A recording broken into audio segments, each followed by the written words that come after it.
Hello everyone, इस video में हम क्लास 10th के साइंस का चैप्टर नंबर 6 लाइफ प्रोसेसेस, जिसका फर्स्ट पार्ट न्यूट्रिशन और सेकेंड पार्ट रेस्पिरेशन हमने डिस्कस कर रखा है। न्यूट्रिशन के अंदर हमने ऑटोट्रॉपिक न्यूट्रिशन, फोटोसिंथेसिस का डेफिनीशन, उसका जो इक्वेशन है, उसके अंदर कौन कौन से इवेंट्स होते हैं, उन सब को डिस्कस किया था। फिर हिट्रोट्रॉपिक न्यूट्रिशन को हमने डिस्कस किया था। फिर हमने रेस्पिरेशन टॉपिक को डिस्कस किया था। और आज के इस वीडियो में हम ट्रांसपोर्टेशन टॉपिक को डिस्कस करेंगे, क्योंकि जो भी चीज़ें हमारे बॉडी के अंदर ट्रांसपोर्ट की जाती है वो ट्रांसपोर्टेशन यानी फ्लूइड मीडियम से की जाती है, यानी ब्लड के थ्रू की जाती है। इसलिए बहुत इम्पोर्टेंट चैप्टर है और बहुत इम्पोर्टेंट टॉपिक है ये वाला इस चैप्टर का। तो इसको अच्छे से समझेंगे। एक्टिविटी हम बाद में देखेंगे, पहले हम जो टॉपिक है, कंटेंट है, उसको समझ लेते हैं। तो स्टार्ट करते हैं। We have seen in previous section that blood transports food, oxygen and waste material in our bodies.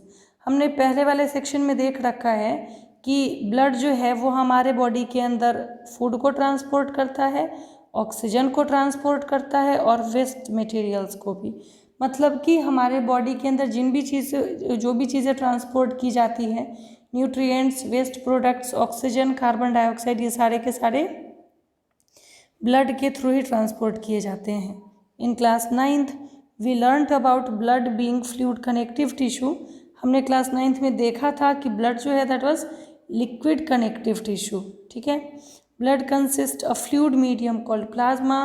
Blood के अंदर एक फ्लूइड मीडियम होता है जिसको कि प्लाज्मा कहते हैं। इन विच सेल्स आर सस्पेंडेड, जिसके अंदर सेल्स जो हैं वो सस्पेंडेड होते हैं। यानी कि अगर हम ब्लड देखेंगे तो ब्लड के अंदर प्लाज्मा होता है, लिक्विड मीडियम, और इसके अंदर प्रेजेंट होता है ब्लड सेल्स। ठीक है। प्लाज्मा जो है ऑलमोस्ट 55% होता है और जो ब्लड सेल्स है वो 45% होता है। Plasma transports food, carbon dioxide and nitrogenous waste in dissolved form. Plasma जो है उस फूड को, कार्बन डाइऑक्साइड को और नाइट्रोजनस वेस्ट को डिजॉल्व्ड फॉर्म में हमारे बॉडी के अंदर ट्रांसपोर्ट करता है। Oxygen is carried by red blood cells. Oxygen जो है वो रेड ब्लड सेल यानी आरबीसी के थ्रू कैरी किया जाता है। Many other substances like salts are also transported by the blood. और भी दूसरे सब्सटेंस जैसे कि सॉल्ट, ये सब वो भी ब्लड के थ्रू ट्रांसपोर्ट किए जाते हैं। We thus need a pumping organ to push blood around the body. इसीलिए हम लोग को एक पंपिंग ऑर्गन की ज़रूरत होती है जो कि ब्लड को पूरे बॉडी में पुश करे, धक्का दे। A network of tubes to reach all the tissue. और एक ट्यूब का नेटवर्क भी चाहिए जो कि सारे टिश्यू तक पहुंच पाए।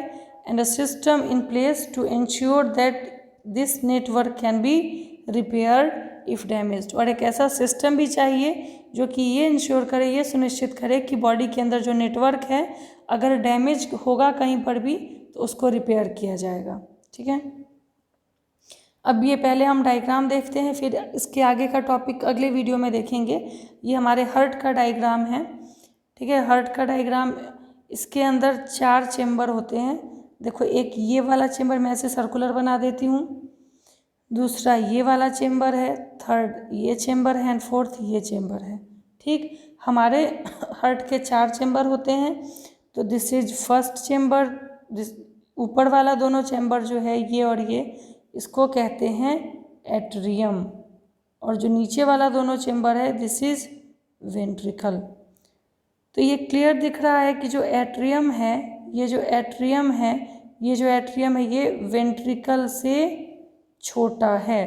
तो इससे क्लियर हो गया कि जो एट्रियम है हमारे हार्ट के, दोनों एट्रियम, राइट एट्रियम और लेफ्ट एट्रियम, ये हमारे दोनों वेंट्रिकल यानी राइट वेंट्रिकल और लेफ्ट वेंट्रिकल से छोटा है साइज में। ठीक है। अब देखो, ये जो हमारा राइट एट्रियम है, इसके अंदर वेना केवा के थ्रू लोअर बॉडी पार्ट का ब्लड आता है, वेना केवा के थ्रू, और अपर बॉडी पार्ट का ब्लड आता है इधर भी वेना केवा के थ्रू। तो लोअर बॉडी पार्ट का आएगा उसको हम कहेंगे इन्फीरियर वेना केवा, ऊपर से आएगा उसको हम कहेंगे सुपेरियर वेना केवा, क्योंकि हमारा हार्ट जो है वो चेस्ट के पास है, तो चेस्ट के ऊपर जो हमारा हेड है, नेक है, वहाँ से भी ब्लड आएगा, और जो हमारे लोअर बॉडी पार्ट से वहाँ से भी ब्लड आएगा। तो लोअर बॉडी पार्ट से जो ब्लड आएगा वो वेना केवा लिखा है, तो यहाँ इन्फेरियर ऐड हो जाएगा अगर आप और क्लियर करना चाहो, और जो ऊपर वाले बॉडी पार्ट से आ रहे तो यहाँ सुपेरियर हम लिख देंगे। ठीक है, सुपेरियर वेना केवा। इस तरह पूरे बॉडी से डीऑक्सीजनेटेड ब्लड हमारे आ जाएगा राइट एट्रियम में, राइट वेंट्रिकल से यहाँ से पास होके आएगा राइट वेंट्रिकल के अंदर, और राइट वेंट्रिकल से हमारा ब्लड जो है वो जाएगा लंग्स के अंदर। ठीक है, लंग्स के अंदर यहाँ से देखो ये ब्लू वाला जो है ये डीऑक्सीजनेटेड ब्लड है, ये इधर वाला जो है ये ऑक्सीजनेटेड ब्लड है।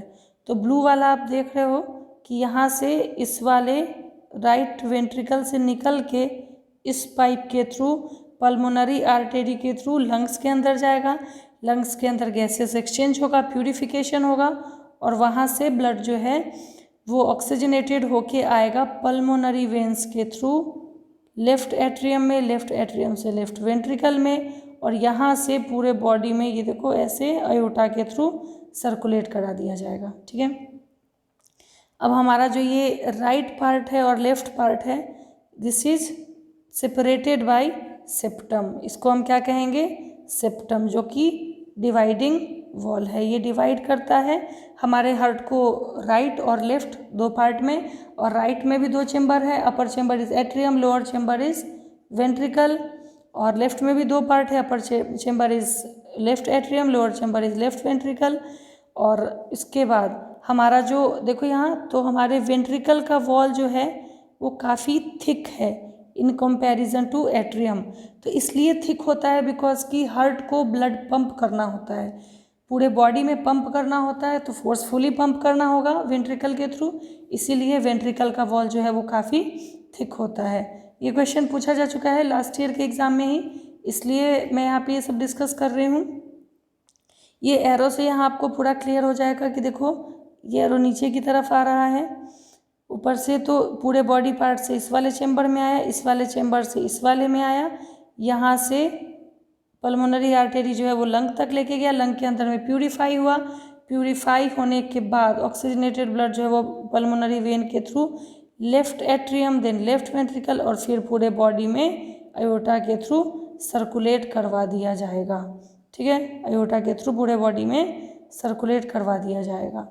उसके बाद आपको दो चीज़ और याद रखना है कि पल्मोनरी आर्टरी हमारे बॉडी की सिंगल ऐसी आर्टरी होती है जो कि डीऑक्सीजनेटेड ब्लड कैरी करती है, अदरवाइज आर्टरी जो है वो हमेशा और हमेशा ऑक्सीजनेटेड ब्लड करेगी।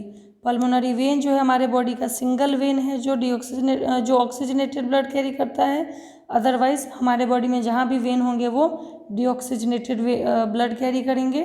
तो ये सारे यहाँ पे हार्ट का हमारा डायग्राम था जिसमें आपको चार एनाटॉमी है इसका, तो आपको अच्छे से याद रखना है। चार chamber, upper chamber is atrium, lower chamber is ventricle, heart हमारा दो पार्ट में डिवाइडेड है, इधर वाला राइट पार्ट, इधर वाला इज लेफ्ट पार्ट। उसके बाद हमारे राइट एट्रियम के अंदर हमारे लोअर पार्ट से और अपर पार्ट से ब्लड आता है, डीऑक्सीजनेटेड ब्लड, जो कि फिर हमारे वेंट्रिकल के अंदर आता है, वेंट्रिकल से हमारे लंग्स के अंदर जाएगा पल्मोनरी आर्टरी के थ्रू।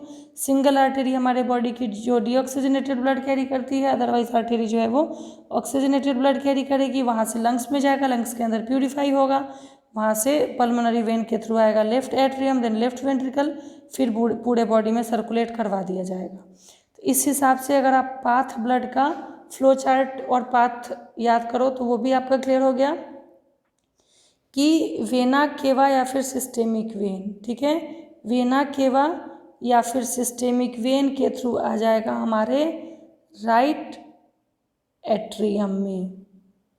यहाँ से एरो कंटिन्यू करेंगे, राइट एट्रियम से जाएगा, राइट एट्रियम से जाएगा राइट वेंट्रिकल में।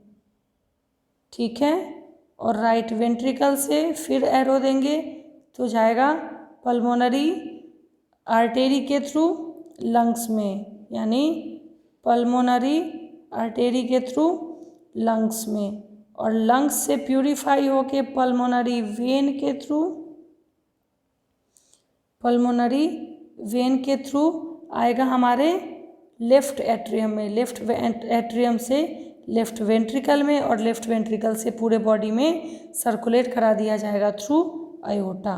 तो ये हमारे हार्ट का एनाटॉमी हुआ, डायग्राम हुआ। नेक्स्ट वीडियो में इस टॉपिक को और डिस्कस करेंगे। तो वीडियो अगर अच्छा लगा तो इसको लाइक करिए, शेयर करिए और चैनल को सब्सक्राइब करिए।